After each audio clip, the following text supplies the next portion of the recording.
Bonsoir à tous, bienvenue dans Buenos Aires Calcio. Comme tous les lundis soirs, bah écoutez, on se retrouve. Je suis un petit peu bas là aujourd'hui. Voilà, ça y est, je me suis mis à la bonne hauteur. On se retrouve ce soir pour débriefer. Là, on arrive à la croisée des chemins. C'est vraiment l'épilogue de toutes les saisons. On a eu encore ce week-end le 4e champion de nos 5 grands championnats, enfin 4 grands championnats plus la Ligue 1, en tous les cas nos 5 championnats aimés, on va dire. Donc voilà, la course est quasi réglée partout. On a eu aussi salut au Cotonou, ciao da Roma, ciao ciao. Et effectivement, bonsoir au JCRM, merci d'être là, qui nous dit que mercredi soir, on connaîtra la finale de la Ligue des Champions qui sera Real Dortmund. Et jeudi soir, en Europa League, on aura la finale d'Europa League, Leverkusen-Atalanta. Bon, bah écoutez, on verra bien, voilà, on verra. Il n'y a pas que du parti pris dans son choix, parce que OJCRM soutient Marseille aussi. Donc il voit Leverkusen-Atalanta, et en revanche, il voit effectivement Dortmund Real. Donc là, il fait coup double sur la Ligue des Champions, en revanche. Paris qui se fait sortir, et le Real qui sort le Bayern. Bref. Donc oui, on va effectivement assister à finalement l'apothéose de notre saison. Après, il restera plus que les finales. Et puis ce sera tout. Allez, 3 journées un petit peu intéressantes, 3 journées intéressantes en Première Ligue, qui vont peut-être étirer le championnat jusqu'au bout. Mais voilà, après ce sera la fin du football de club. Donc on est à la croisée des chemins. Demain soir, on va passer tous une super soirée. Quoi qu'il se passe, on va vivre des émotions, qu'on soit supporter parisien, qu'on soit supporter marseillais, qu'on soit supporter du Borussia Dortmund ou juste supporter du football.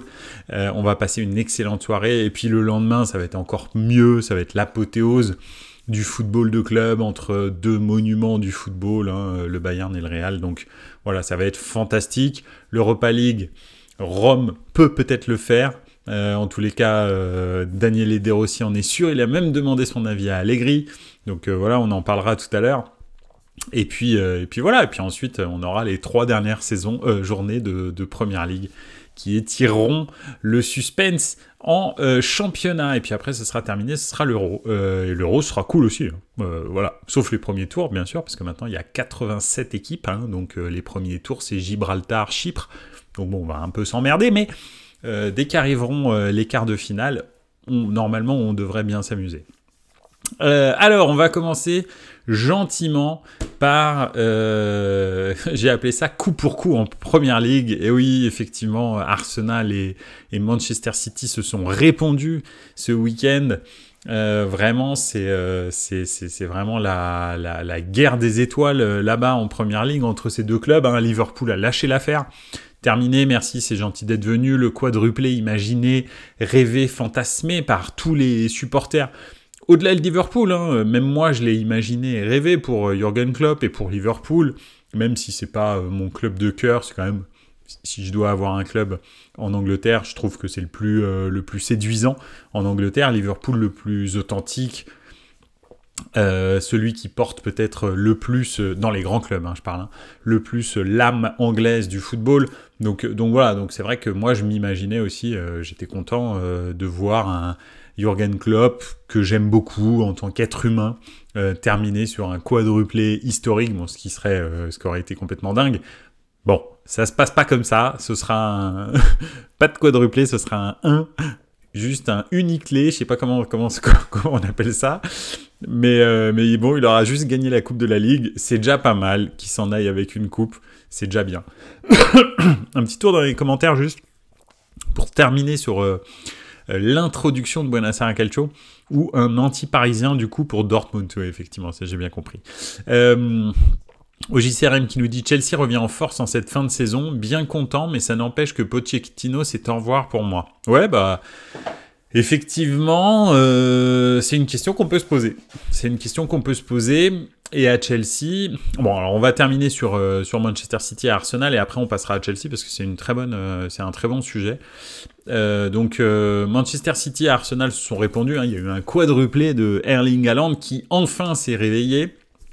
Bon, après, quand on regarde son quadruplé, hein, c'est 2 pénaltys et des frappes directes. C'est Erling Haaland, parce que les gens disent « Ah, j'ai entendu des commentaires du style « Ah, on avait dit que c'était un joueur de 4e division ». Je continue à penser que, effectivement, dans le jeu, quand il doit créer du jeu, faire des appuis-remises, etc., essayer de trouver des ouvertures, tout ça, c'est pas un joueur de très haut niveau. En revanche, dans la finition, et ça, on n'arrête pas de le dire, c'est le meilleur du monde. Donc voilà, bah ouais, quand il n'a pas à contrôler, quand il doit frapper, ou un contrôle enchaîné, parce que c'est pas vrai, hein, il n'a pas contrôlé, par exemple, sa dernière frappe là du gauche qui est absolument splendide, c'est un contrôle, une touche de balle, frappe, merci, voilà, bah c'est très bien, c'est ça qu'il sait faire. Il va pas jouer dans le petit jeu, voilà, il le fait très très bien, c'est probablement le meilleur du monde. Donc oui, il a marqué un quadruplé. City a gagné 5-1, et de l'autre côté, Arsenal, pareil, a gagné 3-1. Donc voilà, non, vraiment, ils se rendent coup pour coup. Arsenal a toujours ce demi-point d'avance, bon, qui devrait normalement pas jouer, hein, mais ils ont quand même, quand je dis ce demi-point d'avance, c'est le goal average, parce que bon, on appelle ça goal average en français, mais en vrai, c'est quand même la moyenne de buts, donc goal average, de Arsenal, qui effectivement est supérieur de +6, je crois, à Manchester City. Ce qui fait qu'en cas d'égalité, Arsenal a ce petit point en plus. Bon, là pour l'instant, potentiellement, je crois que Manchester City a un match en retard et 2 points de retard. Donc, potentiellement, ils ont 1 point d'avance. Donc normalement, ça peut arriver qu'il soit à égalité, mais si on se dit que City sur ses 3 derniers matchs peut faire un faux pas, c'est-à-dire un match nul par exemple, bah, en théorie ils perdent 2 points et auquel cas ils passent 1 point en dessous d'Arsenal.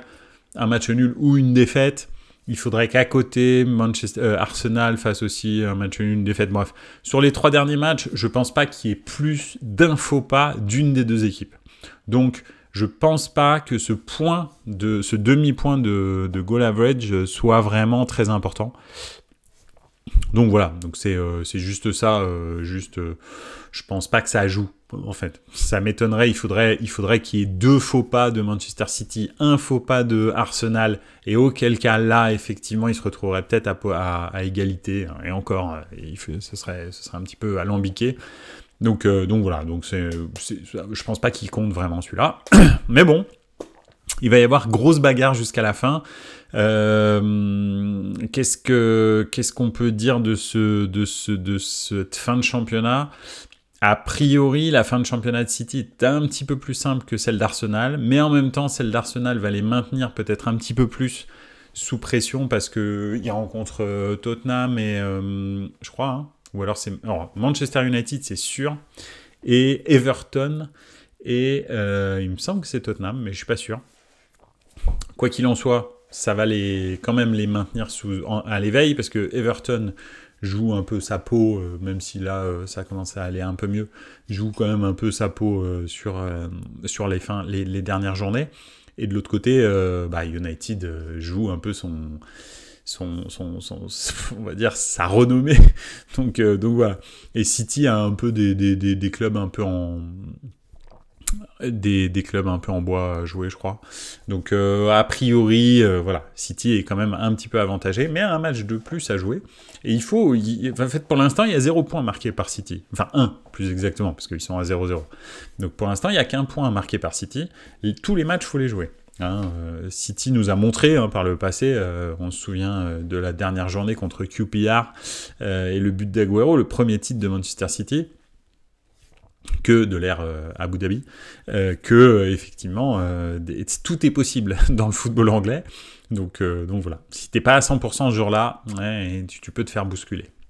Alors, et ce club qui peut priver du titre City et le donner à Arsenal est Tottenham, qui joue eux la Ligue des Champions. Leur match en retard contre City risque d'être marrant pour les supporters.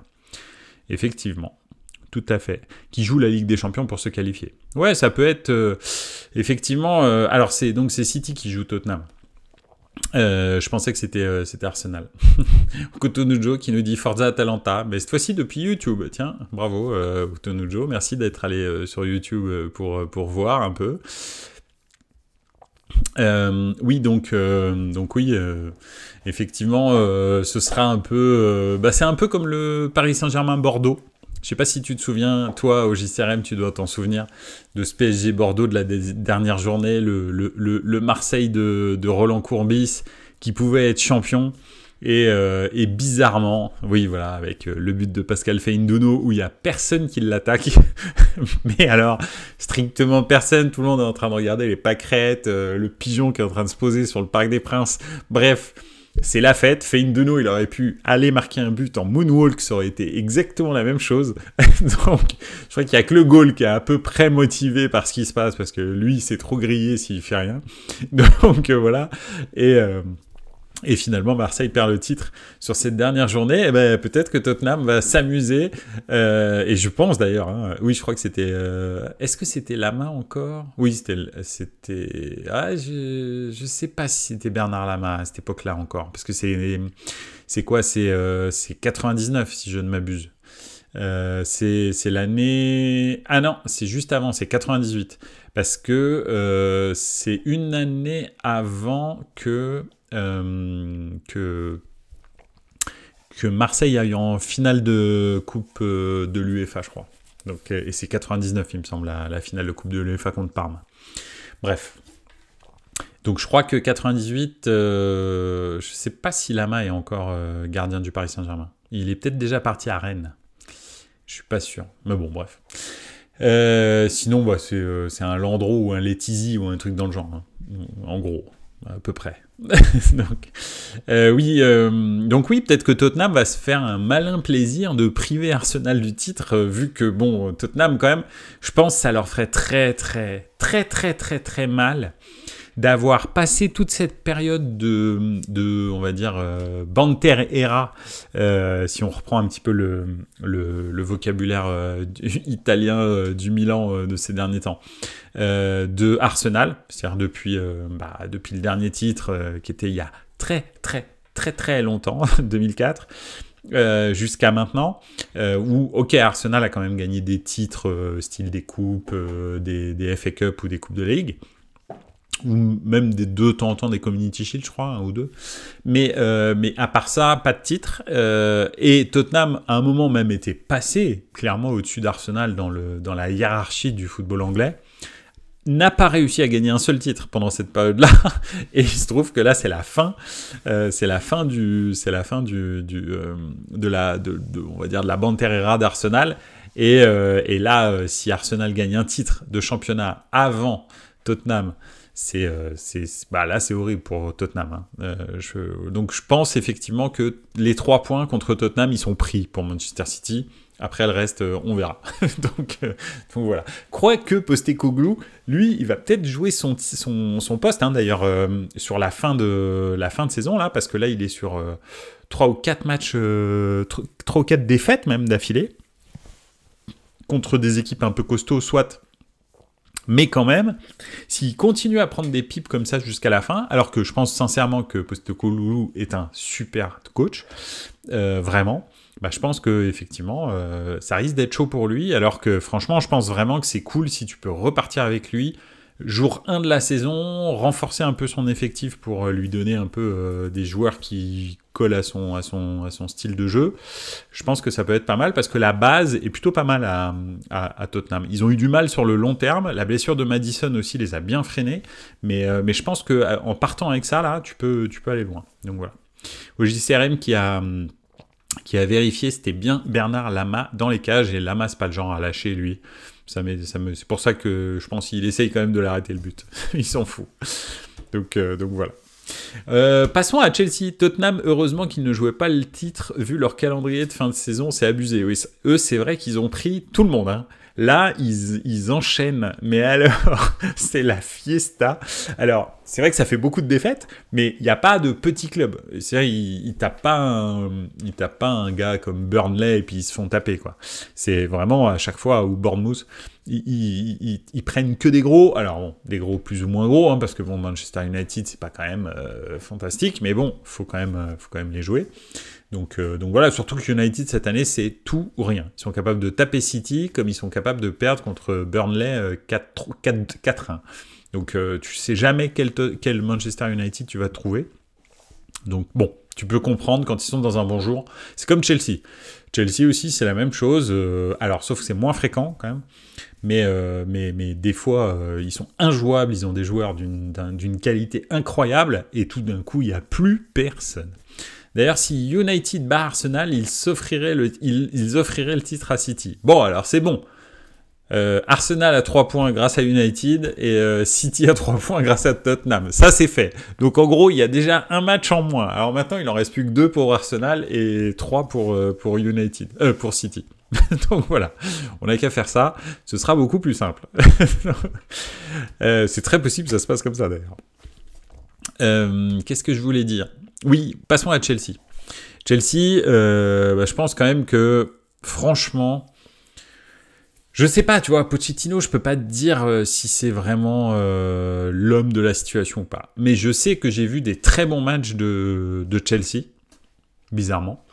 J'ai vu des matchs absolument horribles de Chelsea aussi.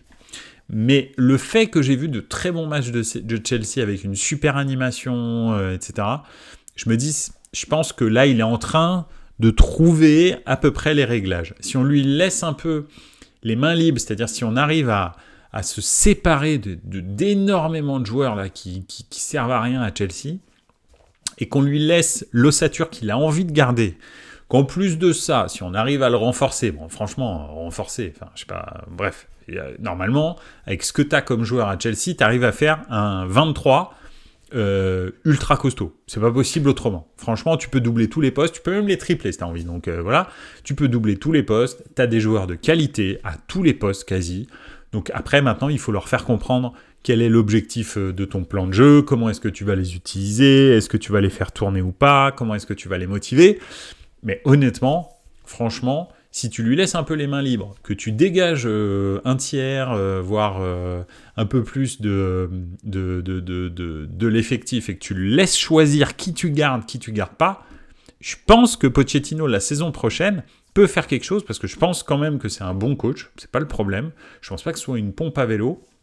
Je pense juste qu'il a beaucoup de mal à gérer des gros égos. Au Paris Saint-Germain, ça s'est vu. Mais quand il est à Tottenham ou à Chelsea, avec des jeunes joueurs qui sont là un peu en devenir, je pense que ça peut le faire. Donc moi, je pense qu'il faudrait lui laisser quand même le temps. Et puis de toute façon, pour Chelsea, recommencer encore avec un autre coach. Repartir sur un nouveau projet de jeu. À nouveau, il va arriver, il va te dire ah mais moi je veux d'autres recrues, moi je veux ci, moi je veux ça. Non, tu peux pas en fait, c'est pas possible. Il faut arrêter, il faut donner de la stabilité à ce club et vider le vestiaire. C'est simple. Et comme ça, en plus, tu reviens un peu dans les clous du fair play financier parce que tu vas engranger pas mal de trucs. Tu transfères tout à Milan directement. Ça sert à rien de se prendre la tête à essayer d'aller chercher des clubs. Milan, ils achètent tout de Chelsea, donc t'envoies en fait. Et nous, on est contents. On est contents parce qu'ils sont pas mauvais les joueurs de Chelsea en vrai. Sauf quand ils sont 60 dans un vestiaire. Voilà, c'est ça le problème. Tu peux faire un tournoi, même Chelsea A, Chelsea B, Chelsea C, Chelsea D. Je suis tout à fait d'accord avec toi. Tu parlais de Maddison pour les Spurs. Nkunku pour Chelsea nous fait mal. Oui, c'est vrai. Grosse blessure. Là, il est revenu. Je sais pas si Deschamps va oser le prendre pour l'Euro. Je sais pas. Mais en tous les cas, bon, il est revenu. Il est revenu à temps. C'est déjà pas mal. On va voir. Mais c'est vrai que très grosse blessure. Nkunku, je pense qu'effectivement, avec Cole Palmer devant, tu vois, si tu arrives à faire une saison complète avec Cole Palmer et Nkunku, plus d'autres gens autour, t'en fous un peu, parce que des flèches un peu virevoltantes, t'en as plein. Si tu arrives déjà à asseoir ton attaque toute une saison avec ces deux joueurs-là, qu'au milieu de terrain aussi, tu fais un peu le tri, que Gallagher devient vraiment le boss du milieu de terrain, même si c'est déjà le cas, et qu'autour de lui, tu lui mets des gars qui ont du coffre et qui ont le temps de s'adapter et de jouer, quoi. Bah, je pense déjà que t'es bien barré, quoi. Après, en défense, franchement, Gusto, c'est pas mal. Y a quand même 2-3 joueurs qui sont pas mauvais en défense. Ouais, Gallagher, on va le vendre. Ouais, mais ça, c'est débile parce que franchement, Gallagher, honnêtement, je pense, c'est le joueur le plus important de Chelsea à l'heure actuelle. Donc même si on parle de Cole Palmer avec ses buts et tout, Gallagher, il fait tout à Chelsea. Il fait tout, même si c'est pas le mec flamboyant et tout, mais le mec fait tout. Moi, déjà, lui, je le mets. Après, les autres, je vois. Si je suis coach, c'est comme ça que je fais. Hein. Donc voilà. Après, bon, les gens, je sais pas, des fois, les dirigeants dans le football, tu te dis, c'est tellement évident que c'est pas normal qu'ils voient pas ça, en fait. Il y a un problème. Tu peux vendre tout, t'as 60 joueurs à vendre. Vas-y, fais-toi plaisir, mais garde Gallagher. Je sais pas. Et faudra remplacer Thiago Silva, pas une mince affaire. Oui, c'est vrai. Ah, ouais, c'est vrai. Ouais, c'est vrai.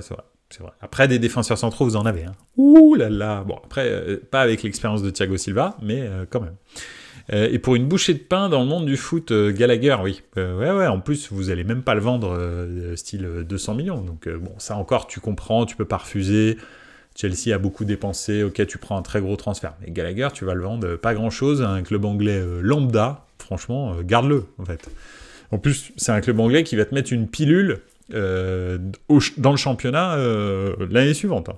Ce qui est débile. Hein. Tu veux le vendre, vends-le à l'étranger. Hein, mais le vends pas en... Ça aussi, il faut qu'ils arrêtent, les Anglais, là.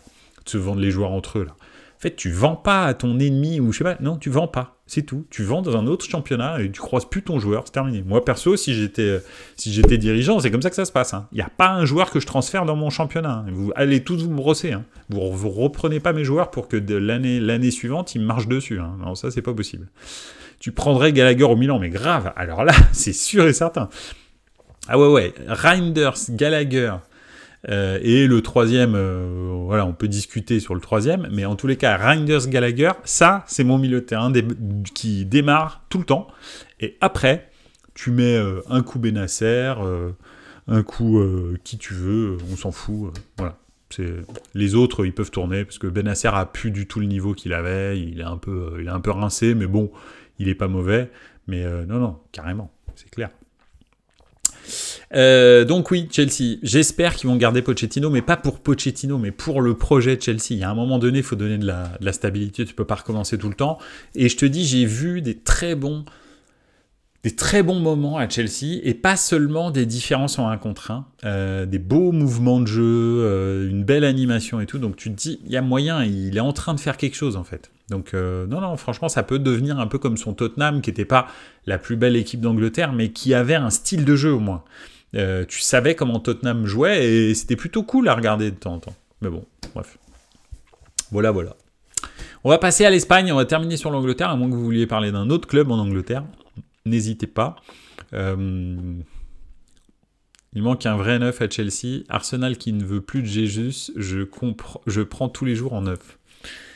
Oui, ça c'est clair. Ça c'est sûr que si tu arrives à faire une attaque à 3, Cole Palmer à droite, Nkunku à gauche, ou l'inverse, hein, parce que bon, les deux, ils peuvent faire un peu ce qu'ils veulent. Et dans l'axe Gabriel Jesus, là tu commences à avoir une attaque ultra sérieuse. Si tu veux jouer en 4-3-3. Ou en 4-2-3-1 par exemple, hein, parce que ça peut être aussi une animation, même si t'as pas vraiment... oui, tu peux mettre Gallagher en pointe haute du truc, comme ça tu peux le faire. Donc voilà. Mais c'est vrai que cette attaque à 3, c'est très bien. Après, je pense que Gallagher, dans un milieu à 3, est plus à l'aise que dans un milieu à 5, mais en étant le numéro 10. Voilà. Et je pense que c'est bien s'il est plutôt sur un côté ou qu'il part de plus bas. Voilà. Mais bon, après... En Angleterre, Ipswich qui remonte après 22 ans, c'est beau, ouais, surtout qu'Ipswich, c'est un club ultra historique d'Angleterre. C'est pas un petit club, c'est l'équivalent de Bordeaux en France ou de Saint-Étienne. C'est vraiment un club qui a fait des performances extraordinaires dans les années 80. Donc oui, c'est cool, c'est très bien. Moi, je sais que quand j'ai commencé à regarder le foot en FA Cup, je crois que la première fois que j'ai vu un match de championnat d'Angleterre, c'était une finale de FA Cup Sheffield Wednesday contre Crystal Palace. J'étais fasciné par les noms des équipes. Crystal Palace, je sais pas pourquoi ça me faisait rêver d'un palais de cristal, et Sheffield Wednesday, je ne comprenais pas pourquoi il y avait un jour de la semaine dans le nom. J'étais pendant tout le match, j'étais obnubilé par ça, et c'est la première fois que j'ai vu jouer d'ailleurs, comment il s'appelait, Chris Waddle. C'était pendant cette finale qui s'est terminée après prolongation. Je crois qu'il y avait 7 joueurs, on est dans le football des années 80, hein, il y avait 7 joueurs qui avaient des crampes et qui étaient par terre sur les 10 dernières minutes du match. Alors j'exagère peut-être un peu parce que j'étais j'étais petit et que je découvrais le football anglais, c'est comme ça que je l'ai découvert. Mais voilà. Alors pourquoi est-ce que je vous parle de cette finale de Cup qui est le premier match de football anglais que j'ai vu dans les années 80 ? Parce que Ipswich, je crois que l'année suivante, est en finale de Cup et que finalement, en France à l'époque, sur la télé en clair, et même en brouillé, parce que Canal retransmettait pas à l'époque les matchs étrangers, donc dans les années 80, je parle bien, hein, ils ont fin des années 80, donc voilà. Bah en fait, le seul match de championnat d'Angleterre, enfin pas de championnat d'Angleterre, mais de foot anglais qu'il y avait chaque année, c'était sur France Télévisions. Alors à l'époque, c'était pas France Télévisions, c'était FR3 ou Antenne 2. Ils retransmettaient chaque année la finale de Cup, et je crois que l'année suivante, donc, j'avais pris un peu le rendez-vous dans ma tête. Et j'ai effectivement regardé une finale avec Ipswich dedans. Donc et Ipswich à l'époque a fait des très grosses performances en Coupe d'Europe aussi. Donc voilà, c'était à l'époque où Aston Villa, qu'est-ce qu'il y avait encore, bien sûr Liverpool, bref, tous les gros clubs anglais gagnaient des Coupes d'Europe fréquemment, quoi. donc voilà, et des Champions League, pas des petites Coupes d'Europe. Entre Ipswich et Leicester, les promus me plaisent beaucoup. Ouais, c'est clair. Et puis franchement, Vardy, c'est beau ce qu'il fait. C'est vraiment très très beau ce qu'il fait. Donc respect à Vardy. Sheffield qui a battu un record qui datait du début des années 1900 avec 100 buts encaissés pour 35 marqués. Oui, c'est pas super. c'est pas fantastique. Donc voilà. Mais bon, bref. Donc voilà, mais en tous les cas, oui, c'est la première fois que je voyais jouer Chris Waddle, et j'avais l'impression qu'il jouait pas comme tout le monde, avant qu'il arrive à l'OM, hein. Donc c'était l'année suivante ou l'année précédente, je sais plus, l'année suivante ou l'année encore d'après, où il est transféré à l'OM. Bref, en tous les cas, c'était un joueur dingue, hein. Pendant la finale de Cup, il a fait des trucs de l'espace. Donc voilà. Bref. Désolé pour cette divergence temporelle, mais c'était voilà, je voulais vous partager ça. 36 pour le Real. 36 pour le Real. Et oui, le 36e titre du Real. Celui-ci ne souffre d'aucune contestation, hein. C'est pas comme en Italie où tu vois que dans les travées de la Juve, souvent ils ont des drapeaux avec 4 étoiles, parce qu'en théorie ils sont à 40 titres. Enfin en théorie, pas en théorie, mais dans leur tête ils sont à 40 titres, certains supporters. Et l'Inter qui fête eux leur 20e titre. Parce qu'en théorie, dans leur tête, pareil, ils sont à 20 titres. Donc on est dans un championnat un petit peu bizarre en Serie A. Mais bon, bref, en Espagne, il n'y a rien à discuter. Le Real a bien gagné sa 36e Liga. Et c'est mérité. Très clairement, si on prend l'ensemble du championnat, ils ont maîtrisé. Et en fait, ils ont gagné le titre à la Real Madrid. Vraiment, tu peux pas faire plus Real que ça, c'est-à-dire que c'est une équipe qui n'est pas forcément la meilleure tout le temps, mais qui maîtrise les événements. Finalement, les matchs contre le Real, l'aller et le retour, les deux sont gagnés par le Real, contre le Barça, pardon, l'aller et le retour.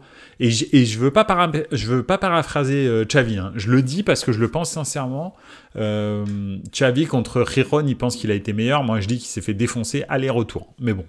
En revanche, contre le Real, je pense sincèrement que le Real, contre le Real, je pense sincèrement que le Real ne mérite pas de gagner les 2 matchs contre le Barça. Je pense que 2 matchs nuls, voire même peut-être sur les 2 matchs, une victoire du Barça aurait été justifiée. Mais après, c'est mon avis. Je dis, c'est comme ça aussi le football. Le football, c'est pas seulement c'est qui était le meilleur aujourd'hui, parce que sinon, Manchester City il gagne toujours à la fin, ou le Barça de Guardiola, il gagne toujours à la fin, ou le Milan de Capello, il gagne toujours à la fin, ou le Milan de Sacchi, il gagne toujours à la fin, etc., etc. Je pourrais en citer plein des équipes où tu te dis, elles sont infaillibles, donc forcément elles vont gagner. Non, le football c'est pas comme ça, et c'est pour ça qu'on aime ce sport, c'est qu'il peut y avoir les meilleurs de tous les meilleurs sur le terrain à la fin, des fois, avec d'autres outils, d'autres techniques, d'autres roublardises, d'autres tout ce que tu veux, en fait c'est l'autre qui gagne, et c'est comme ça. Et le Real a vraiment gagné comme ça cette année, en maîtrisant les événements, contre les petites équipes, aucun doute, jamais de panique, même quand ils ont fait tourner, même quand ils ont eu énormément de blessés, d'ailleurs il faut parler des blessés.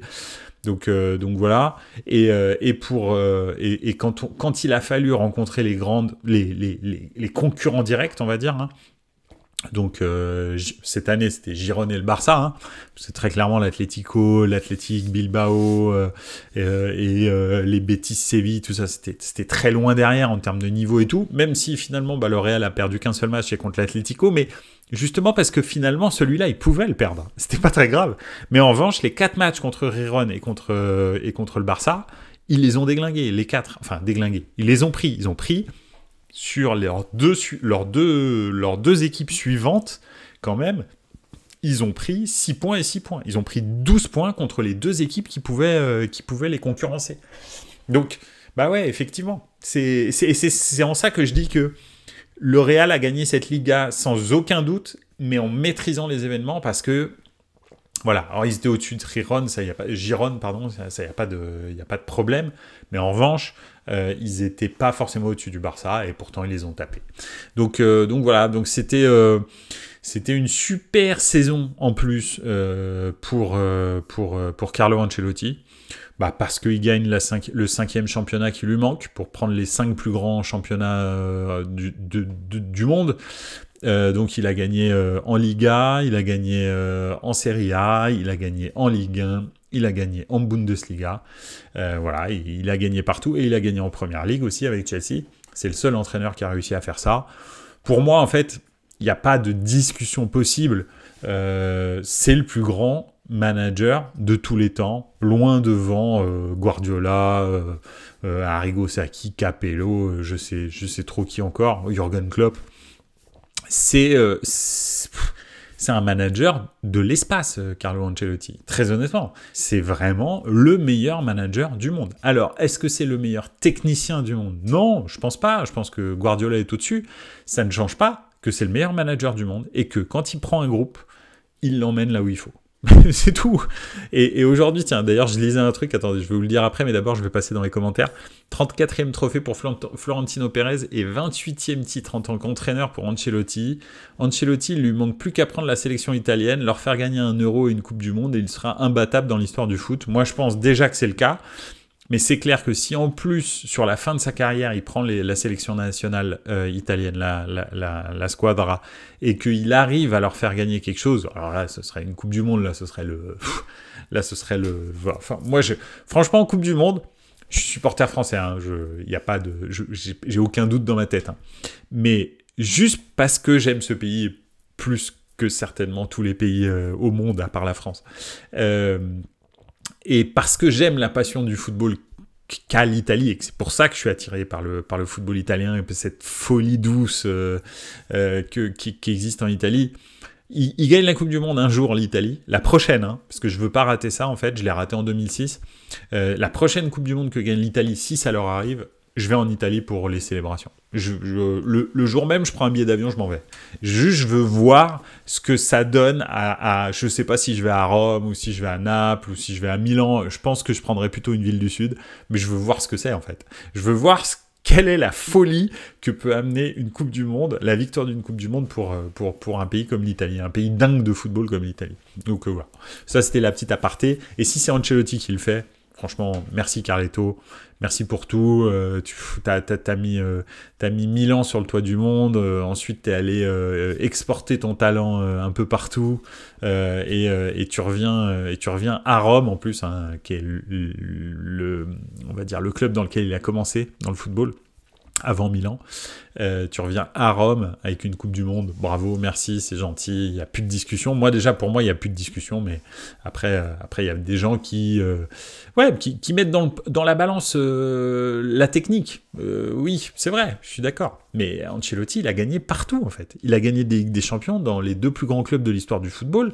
Je veux dire, c'est pas rien, quoi. Il a gagné 2 Ligues des Champions avec le Milan, 2 Ligues des Champions avec le Real. Et gagner autour de ça, à Chelsea, au Bayern, au Paris Saint-Germain, excuse-moi, mais c'est chaud, quoi. Enfin, je veux dire, c'est même hallucinant, en vrai. C'est stratosphérique, ce qu'il fait. Donc voilà. Donc pour moi, c'est le meilleur.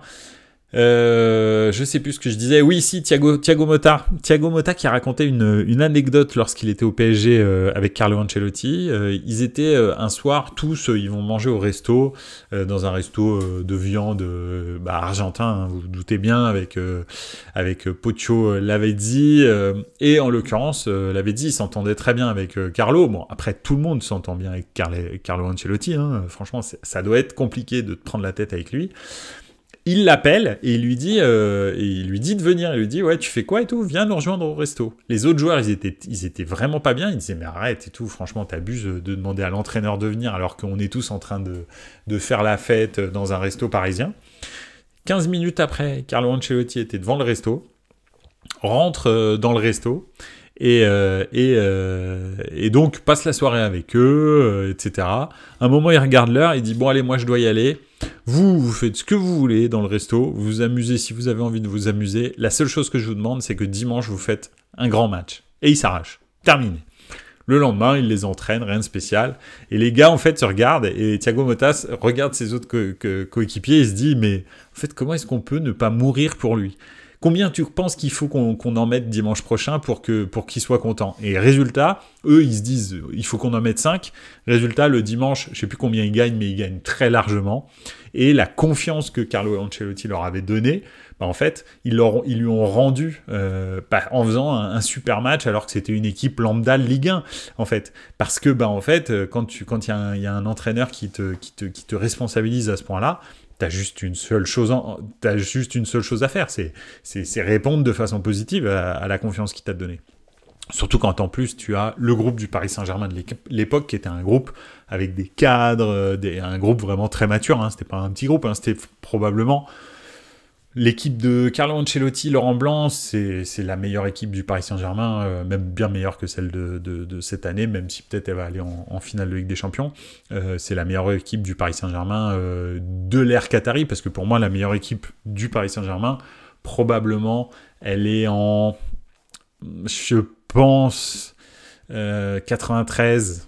Ouais, je pense que c'est 93. La meilleure équipe que j'ai vue au Paris Saint-Germain, je pense que c'est 93. C'est vraiment une équipe incroyable, stratosphérique, avec George Weah, c'est l'espace, hein, cette équipe. Hein. David Ginola au sommet, Guérin...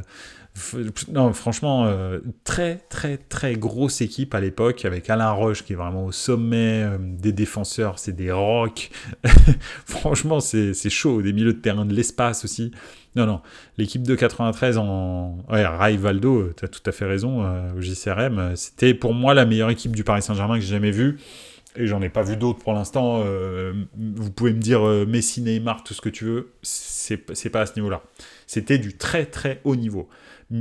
Paris a vraiment pas eu de chance qu'à cette époque-là, il y ait le Milan de Capello ou des équipes comme ça. Mais à part ça, en fait, Paris aurait dû tout gagner à cette époque-là. Hein. Ou même le Marseille de Tapie, qui était une équipe stratosphérique. Ils avaient, et dans leur championnat, la meilleure équipe d'Europe, et quand enfin ils arrivaient à se sortir un petit peu de Marseille, ils rencontraient l'autre meilleure équipe d'Europe, qui était le Milan.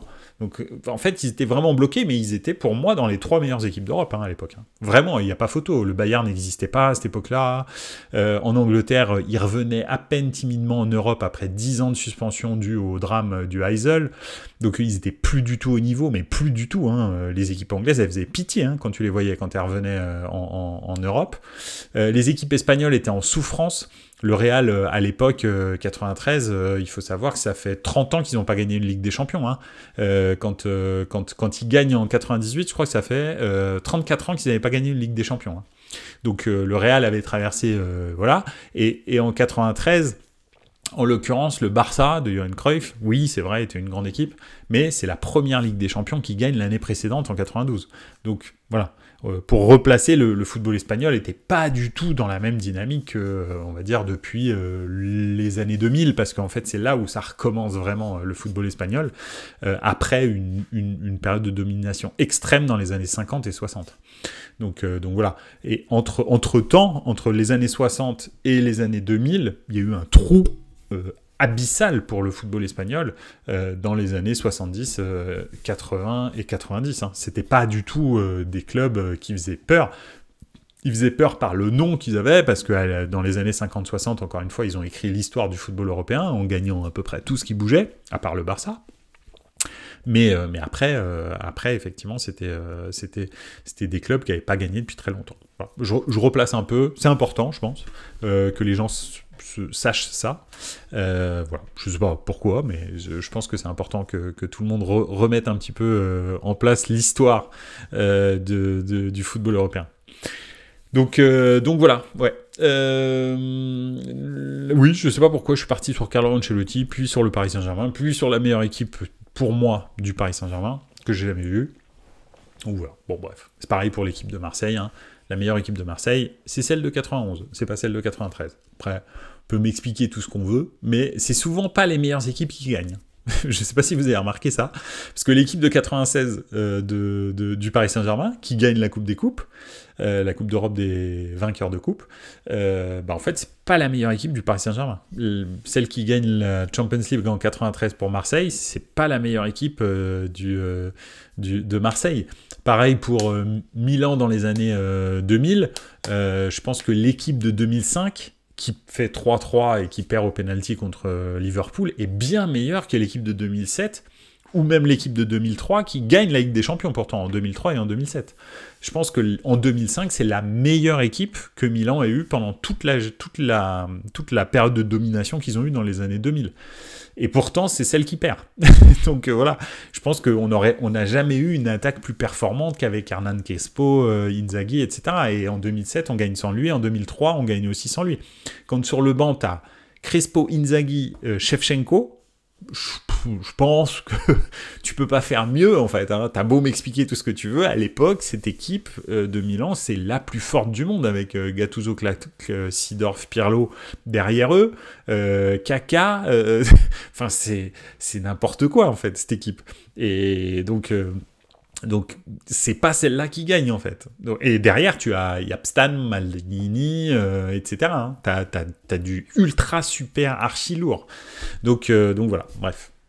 Tu parles du Milan, celle de 94, le 4-0 contre le Barça était forte et il y avait Ancelotti dedans. Absolument, elle était très forte, mais très clairement, le Barça de Johan Cruyff était meilleur, si tu prends sur le papier, était meilleur que le Barça, que le Milan de 94. Et pourtant, effectivement, ils leur mettent 4-0 en finale, dont un lob absolument ouf. Alors, ce lob, je l'ai décrit en pictogramme dans ma salle de bain, tellement j'aime ce but.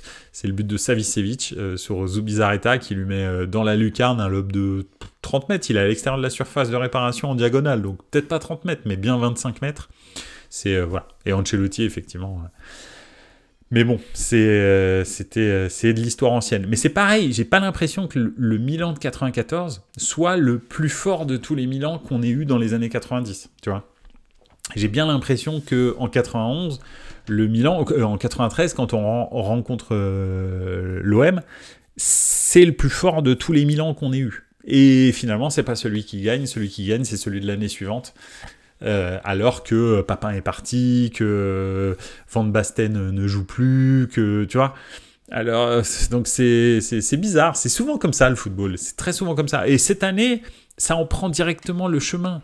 Tu prends les 4 équipes qui sont là, alors peut-être pas le Real, mais tu prends les 3 autres équipes, Dortmund, Paris et le Bayern, ils ont tous eu des équipes plus fortes récemment.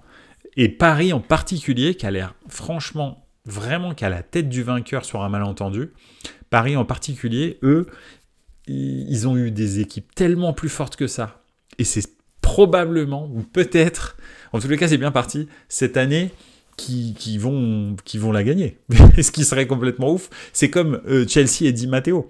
Chelsea et Di Matteo, ok, l'équipe était forte, mais ils ont eu des équipes plus fortes, avec des coachs meilleurs, avec ceci, cela. Finalement, à la fin, c'est sur un malentendu qui gagne. Et Chelsea, la deuxième Ligue des Champions qui gagne, c'est encore une fois sur un malentendu avec Thomas Tuchel qui débarque au milieu de la saison. Tu vois, c'est ce qui est très bizarre, quoi. Alors que personne, enfin, en tous les cas, personne, je sais pas, mais moi, je m'imaginais pas Chelsea pouvoir gagner avec des champions cette année-là. J'en étais loin. Donc voilà, bref.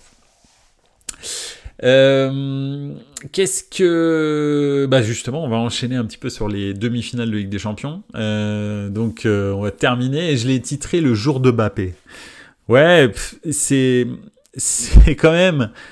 Alors, déjà, la défaite 1-0 à Dortmund, franchement, c'est pas si pénalisant que ça. Sachant que avec le but à l'extérieur qu'il n'y a plus, tu peux te découvrir au match retour, parce que en fait, même si tu encaisses un but, finalement ça change pas grand chose. Il faut quand même que tu en marques 2 au moins pour rester en vie, tu vois. Donc à la base, tu commences le match, tu dois en marquer 2 pour gagner. Si t'en prends un, tu dois en marquer 2 pour rester en vie. Bon, ça change rien. Donc maintenant, perdre 1-0 au match aller à l'extérieur, c'est pas fou. C'est à peu près, tu restes à 50-50 sur les chances de qualification. De surcroît, en étant un Paris Saint-Germain éclaté au sol au match aller, franchement, vraiment pas bon à plein de postes. Nuno Mendes, incroyable comment il était nul. Hakimi, mais est-ce que quelqu'un peut m'expliquer pourquoi ce gars-là joue encore au Paris Saint-Germain? Mais c'est qui ce mec-là? Mais moi, je mets un mec du centre de formation latéral droit à sa place. Il est nul. Non mais c'est le match qu'il fait contre le Borussia Dortmund, mais c'est affligeant. À part physiquement où encore il est présent, il court un peu partout et tout, mais le mec ne réussit pas une passe, pas un centre, pas un appel, rien. Tout est pourri, tout est dans le mauvais sens. Et en plus, Paris insiste à droite, mais de façon... Alors en plus, comme ils avaient un Dembélé, mode Dembélé activé, c'est-à-dire je tente tout, je réussis rien, c'était fantastique. Donc avec un gars comme ça, avec un PSG comme ça, avec un Nuno Mendes arraché, Hakimi vraiment pas bon, Dembélé dans un de ces soirs où tu sais qu'il peut tirer 800 fois, de toute façon il n'en marquera jamais un. Ce qui lui était pas arrivé, par exemple, contre le Barça, hein, où il avait fait un très très bon match, il faut bien le dire. Hein. Là, je parle du match contre Dortmund. Hein. Tu te dis, franchement, quand tu t'en sors à 1-0 avec un match comme ça, honnêtement, tu peux passer au retour. C'est pas possible. En plus, t'es chez toi, tu peux que jouer mieux. C'est impossible de faire autrement. Petite stat dit au JCRM, le PSG n'a jamais gagné un match à élimination en perdant le match aller à l'extérieur, sauf une fois en 2020, et c'était contre le Dortmund de Erling Haaland. Et oui. Ouais. Ah, mais attends. Perdant le match aller à l'extérieur. Ah oui, ils ont perdu le match aller, mais à domicile, contre le Barça au tour d'avant. Effectivement, tu as tout à fait raison. Ce qui est encore pire, finalement, mais ils ont quand même réussi à s'en sortir. Donc... Bon, on va savoir. Après, il y a eu un carton rouge. Ça a vraiment biaisé le match. Nuno Mendes, manque d'expérience, ça peut lui arriver de louper un match, mais Hakimi, joueur qui a de l'expérience de ces matchs avec le Real, limite une honte. Je suis d'accord, hein, parce que normalement, c'est pas l'événement, quoi. C'est vraiment, il est hors du coup, quoi. Il a perdu son football, je sais pas, je comprends pas. Après, bon. Il a eu 2-3 casseroles, hein. C'est pas une année tranquille hein, pour lui, hein, quand t'es accusé de viol, tout ça, que... En plus, je crois savoir, j'ai cru entendre que justement, après avoir été accusé de viol, je crois qu'il était en procédure de divorce aussi, hein, parce qu'il était marié à Hakimi, à une actrice espagnole, très connue. Donc oui, qui est... Enfin, peu importe, mais qui est beaucoup plus âgé que lui. Enfin, beaucoup plus. Je pense qu'elle a une dizaine d'années de plus que lui, donc c'est quelqu'un, c'est pas une petite jeune fille, je pense qu'elle lui fait la misère, quoi, c'est ça que je veux dire. c'est quelqu'un qui a du caractère. Donc c'est très bien, hein, je dis pas, c'est très très bien, il a déconné, mais ce que je veux dire, c'est que voilà, ça, il doit passer des moments un petit peu compliqués dans sa vie privée, je pense, qu'il a cherché probablement, je sais pas, on verra, il y a un juge qui va dire ce qui s'est passé ou ce qui s'est pas passé, mais voilà. C'était pas limite, c'était l'Inter mauvaise frappe. Ah, d'accord. Avec le Real, l'Inter, une honte. Oui, absolument, je suis d'accord. Donc voilà, je pense que Paris, je les sens bien passer en finale. Et après, en finale, quand tu as les joueurs du Paris Saint-Germain, en fait, je dis pas que tu vas dominer le Real ou que tu vas dominer le Bayern. Je dis juste qu'il n'y a rien qui t'interdit de penser que un de ces joueurs complètement stratosphériques qu'ils ont, c'est-à-dire pour leur ligne d'attaque déjà, qui normalement devrait être, s'il vous plaît, soit Barcola, Mbappé, Dembélé, soit Mbappé, Gonzalo Ramos, Dembélé, avec cette ligne d'attaque-là, plus les milieux de terrain du type Vitinha, etc., tu peux pas dire qu'ils ont aucune chance en finale contre le Real ou contre le Bayern. Ils peuvent en fait, ils peuvent t'éteindre. Hein. Eux, ils peuvent t'éteindre comme ça en claquant des doigts. Hein. On l'a déjà vu pendant cette saison. Donc c'est faisable. Et c'est pour ça que je me dis, ça se trouve, c'est cette saison en fait qu'ils vont la prendre parce que en fait tout s'aligne. Tu vois, même quand ils sont en galère, il y a un carton rouge qui sort de l'espace. Le tirage au sort, ils passent, ils prennent le côté où il n'y a pas une seule grosse équipe. Le Manchester City qui est vraiment the équipe contre lequel Paris doit pas jouer, parce qu'en fait, quand ils jouent contre des équipes qui ont vraiment de la maîtrise, ils n'y arrivent pas du tout. En fait, ils se font sortir par le Real. Le Real, c'est pas forcément une équipe qui déplaît au Paris Saint-Germain, parce que c'est pas une équipe qui aime la balle, qui t'impose un rythme et tout. Le Real, c'est une équipe qui réagit plus qu'elle agit, en fait, finalement. Donc, tout s'aligne, en fait. Donc voilà. Luis Enrique s'est bien loupé aussi sur ce match. Allez, sortir Barcola, drôle de choix, ouais. Non, mais... ouais, il n'y a pas de raison. Et puis Kolo Muani, tu te dis, ah bah cool, il va faire rentrer, tu vois, Gonzalo Ramos. Tout le monde sait que c'est le meilleur neuf du Paris Saint-Germain. Il n'y a pas de, tu vois, non, Kolo Muani. Le gars, quand il est rentré, Kolo Muani, Hakimi à côté, c'était Maradona. Donc, c'est pour vous dire comment l'autre était naze. C'était incroyable à voir. Bref. Et sa tactique était chelou. Dembélé à droite, Dembélé au centre, Dembélé à droite. Je trouve pas que Luis Enrique est un beau coach pour Paris, mais un peu de stabilité dans son 11 ferait du bien aux joueurs. Je sais pas, c'est aussi peut-être pour ça qu'il gagne. Donc j'arrive pas vraiment à savoir si... honnêtement, je sais pas. En fait, c'est clair que de temps en temps, il se rate. Et souvent, c'est au match aller. On l'a vu contre le Barça, on l'a vu là contre Dortmund. Mais même en se ratant contre Dortmund, Paris, normalement, devrait faire match nul. Les occasions de Dembélé... les frappes sur le poteau de Mbappé, de Luis et de Fabien Ruiz, c'est pas, tu vois, enfin franchement c'est compliqué quoi. Normalement ça doit faire but. Tu dois au moins en marquer un sur ces 3 occasions. Donc et plus, il y en a d'autres en plus. Donc vraiment, je pense vraiment que tu peux faire match nul et pourtant il s'est raté complet sur la compo effectivement et sur l'animation. Après, le truc aussi, c'est que l'équipe, au match aller, déjà, elle ne sait pas à quoi s'attendre avec le Paris Saint-Germain. Après le match aller, le Barça et là, Dortmund, elle sait encore moins à quoi s'attendre. Parce que là, elle se dit, mais attends, c'était quoi l'équipe contre qui on a joué, qu'on a failli prendre 3 buts, en fait? On ne sait pas, tu as tout à fait raison, tu ne sais pas si Dembélé, il joue en centre, s'il joue à droite. Dembélé était chargé de marquer, je ne sais pas si vous avez remarqué, de couper Can de toutes les balles. Donc Dembélé qui est ailier droit, c'était lui qui était chargé d'être au cœur de jeu pour empêcher au marquage de Emre Can pour pas qu'il touche la balle. Parce que c'est vrai que Emre Can, c'est l'organisateur du jeu avec Sabitzer. C'est vraiment les deux, si tu arrives à les bloquer, il n'y a plus rien qui se passe. En fait, bon, tu as Sabitzer, Emre Can et Julian Brandt. Si tu bloques déjà la première relance de Emre Can, en fait, tu mets déjà Sabitzer et Julian Brandt pas forcément dans les bonnes dispositions pour pouvoir dicter le jeu comme ils veulent. Donc déjà, tu casses ça. Après, en l'occurrence, si tu bloques Brandt, là, c'est terminé, il n'y a plus rien.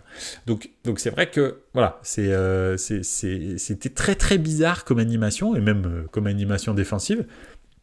Et d'ailleurs, à un moment donné, quand Dortmund reprend un petit peu la main sur le match, c'est parce que Dembélé, physiquement, il n'arrive plus et à être à droite, provoquer, et venir défendre sur Emre Can. À partir du moment où Can commence à mettre le pied sur le ballon, là, tu vois que ça commence à se dérégler.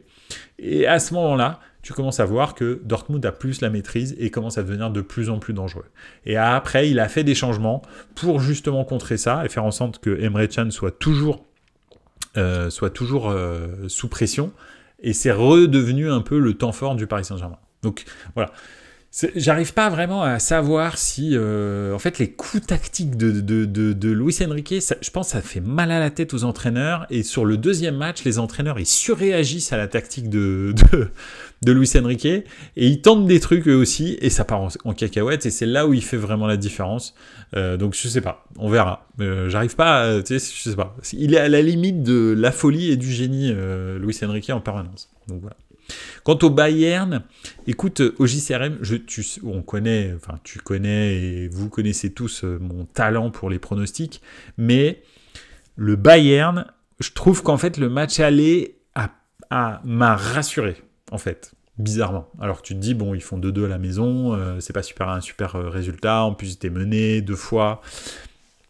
Bah en fait, ils m'ont rassuré, et je pense même qu'eux aussi, ils se sont rassurés en se disant « Ah, mais en fait, on peut rivaliser contre ce Real, en fait. » Et le fait qu'ils se soient, voilà, qu'ils aient pas fait le meilleur match de la saison, là, en championnat, ça veut dire que tout le monde a la tête à la demi-finale. En fait, tout le monde se fout du championnat, mais en même temps, c'est un peu normal, parce qu'en fait, ils en ont rien à foutre.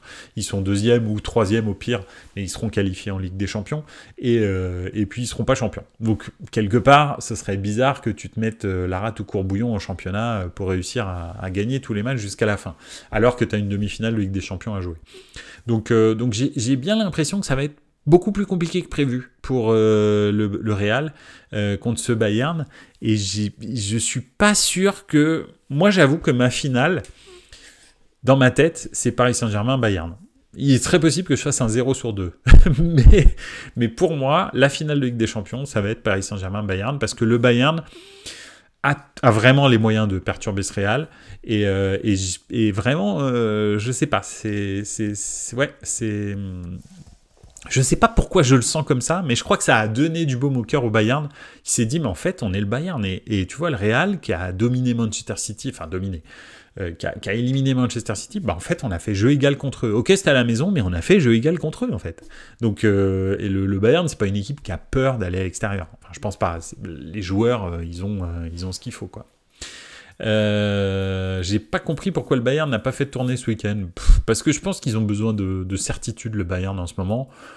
Bref, ouais, je sais pas trop. Le Borussia, eux, ont fait tourner, à part Kobel, personne n'a joué. Ouais, ils sont rentrés 20 minutes. Non, c'était bien, hein. C'était une bonne... C'était un bon truc. Donc ça, c'était une bonne préparation pour le Borussia, sachant qu'en plus, ils ont mis 5-1. Il a fait rentrer 5 joueurs. Comme un petit décrassage, quoi, de 20 minutes, style Julian Brandt, Sabitzer, qui l'a fait rentrer le petit attaquant ultra rapide là aussi. Donc ouais, non, c'était plutôt pas mal.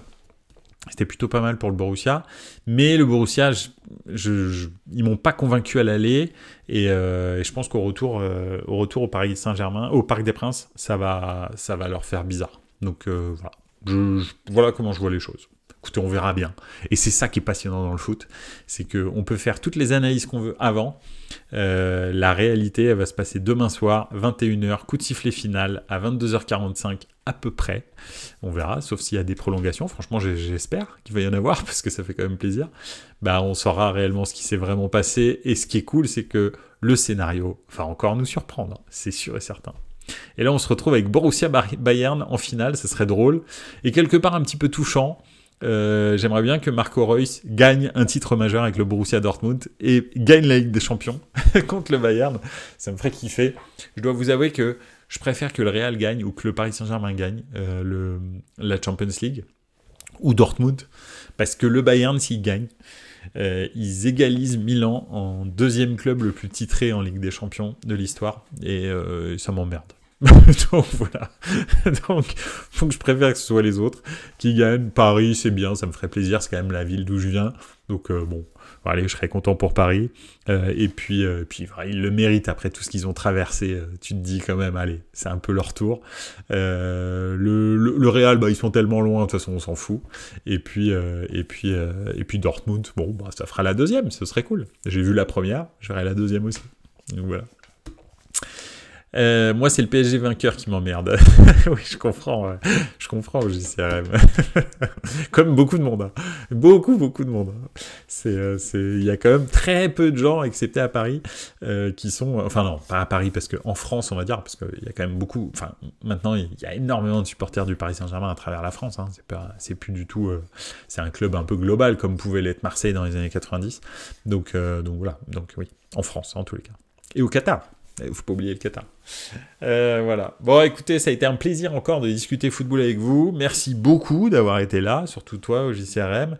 Et puis bah, écoutez, profitez bien de ces 2-3 jours d'affilée de grands matchs de foot. On n'a pas parlé de l'Europa League, mais bon. Voilà, on en a parlé beaucoup. Je pense que l'Atalanta risque de passer parce que Marseille est dans une... Alors, je voulais quand même souligner l'ambiance absolument phénoménale du Parc des Princes qui a été soulignée en Italie par tous les grands quotidiens italiens sportifs. Ils ont tous parlé de l'ambiance surréelle du Vélodrome. Donc franchement, chapeau, parce qu'encore une fois, on connaît l'Italie hein, et ses ambiances... surchauffé dans certains stades, pas dans tous les stades, mais dans certains stades. Donc le fait qu'ils aient été impressionnés, mais ce qui les a impressionnés aussi, c'est que l'Atalanta, dans cette fournaise, n'a fait que match nul. Et donc, bah, très clairement, match retour, ça va pas être la même chose. Marseille sera moins porté par ce public, et donc je pense que l'Atalanta va faire une différence. Et puis de l'autre côté... voilà, De Rossi y croit, il a même demandé la recette à Allegri, a-t-il dit après le match Roma-Juve de ce week-end, un partout. D'ailleurs au Cotonou il était, je crois. Donc voilà, ouais, c'était effectivement... je sais pas s'ils vont le faire. S'ils le font, c'est fantastique. Franchement, c'est fantastique. Mais j'y crois pas trop parce que là, le Bayern, ils sont repartis. Hein. La rouste qu'ils ont mis à Francfort, c'est... les buts et tout. Tu te fais... Ah oui, d'accord, ça y est, ils sont revenus les gogos. C'est reparti. Donc ouais, je pense qu'ils sont surboostés par le fait de terminer invaincus et faire un triplé, en fait. Parce que là, ils ont la finale de coupe contre... une deuxième division, je crois, j'allais dire Darmstadt, mais non, c'est pas Darmstadt. Voilà, en tous les cas, contre une deuxième division, donc ils peuvent très clairement faire le doublé. Et puis là, ils sont quand même à 90 minutes d'une finale d'Europa League, probablement contre l'Atalanta. Ça va être sportif hein, quand même. Hein. Donc voilà. Bref, allez, je vous souhaite une excellente soirée. On reparlera de tout ça la semaine prochaine. Même heure, même jour, 20h, en simultané sur Twitch et sur YouTube en direct, et puis bien sûr à écouter sur toutes les plateformes de streaming audio, en podcast, ou alors à revoir sur les plateformes vidéo quand vous le désirez. Voilà, merci beaucoup, merci à vous pour votre soutien, et puis n'oubliez pas, hein, ciao les gars, ciao ciao.